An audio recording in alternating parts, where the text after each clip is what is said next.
بسم اللہ الرحمن الرحیم۔ السلام علیکم ویور، میں ہوں جی احسان علی مشواڑی، اپنے یوٹیوب چینل احسان علی مشواڑی 099 سے آج ایک معلوماتی ٹاپک کے ساتھ آپ کی خدمت میں پھر حاضر ہوا ہوں۔ آج کا میرا ٹاپک ہے کلالہ لاوارث کی تقسیم کیسے ہوگی، اس کی کیا تعریف ہے، کلالہ کسے کہتے ہیں۔ کلالہ جس شخص کی کوئی وارث نہ ہو، یعنی اس کی اپنی سکی اولاد نہ ہو، ماں بہن بھائی نہ ہو، شوہر نہ ہو، بیوی بھی نہ ہو، کوئی عورت کلالہ ہو گئی تو اس کا شوہر نہ ہوگا، اور اگر مرد کلالہ ہو گئی تو اس کی بیوی نہ ہوگی، تو اس چیز کو کلالہ کہتے ہیں۔ اب اس کے بعد کلالہ کی تقسیم کیسے ہم بنائیں گے، کیسے دوسرے لوگوں پر تقسیم ہوگی۔ مثلاً اگر کوئی شخص کلالہ ہے اور اس کا نزدیکی بیٹا بیٹی، ماں باپ بہن بھائی کوئی نہ ہے، تو وہ شخص اگر فوت ہو گیا ہے اور اس کی وراثت کا کیا طریقہ کار ہوگا، وہ کس طرح آگے دوسرے لوگوں پر، اس کے نزدیکی وارثان پر تقسیم ہوگی۔ تو دوستو، جو بندہ فوت ہو گیا ہے، اس کا سکا بھائی کوئی نہ ہے، ایک سوتیلا بھائی ہے، تو اس کی وراثت کا 1/6 حصہ اس سوتیلے بھائی کو چلا جائے گا، اس پر تقسیم ہو جائے گا، اور باقی حصہ داری اس کی دیگر قریبی رشتہ دار یعنی نانا نانی، دادا دادی، چچا چاچی، پھوپھی پھوپھا پر چلی جائے گی۔ یہ تقسیم باقی رشتہ داروں پر اس طریقے سے تقسیم ہوگی کہ ان میں سے کسی کو اس تقسیم کی وجہ سے کوئی نقصان نہ ہو۔ اور اگر کلالہ جو فوت ہو جاتا ہے، اس کی ایک بہن ہے، وہ بھی سوتیلی ہے، وہ بھی اپنے کلالہ بھائی کا 1/6 حصہ لے سکتی ہے قانون کے مطابق۔ اگر کلالہ کے سوتیلے بہن بھائی زیادہ ہوں،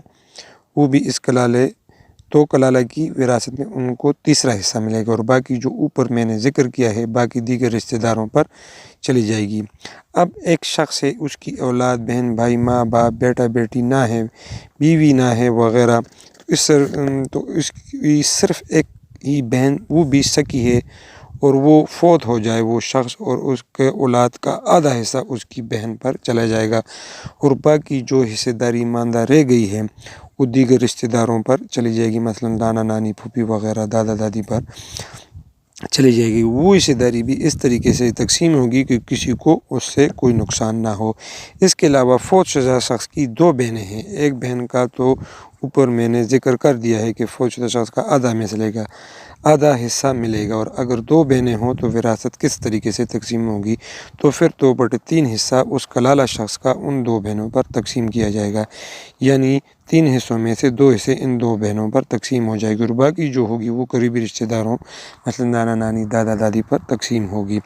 اب اگر اس کے علاوہ کسی کی اولاد، والدین، بیوی، بیٹا بیٹی نہ ہو، اور اس کا ایک ہی بھائی سکا ہو اور وہ زندہ اور حیات ہے، تو پھر کس طریقے سے تقسیم ہوگی، تو کلالہ کی جائیداد اس پر کس طریقے سے تقسیم ہوگی، تو اس کلالہ کی وراثت جائیداد تمام تر اس بھائی کے اوپر چلی جائے گی، اور دیگر سکے بہن بھائی وہ بہنیں سکی ہیں، وہ بھی زندہ ہیں، وہ بھی اسی طریقے سے تقسیم ہوگی۔ امید ہے ناظرین اور میرے اچھے دوستوں، میرے محترم دوستوں، آپ کو کلالہ کا مطلب سمجھ آیا ہوگا۔ مجھے بھی اس بارے میں علم نہیں تھا، میں نے اپنے بہت سینئر محترم جناب استادان سے اس بارے میں پوچھا کہ جو شخص لاوارث فوت ہو جائے اس کو تقسیم کس طرح ہوگی، تو یہی طریقہ کار ہے میرے بھائیوں۔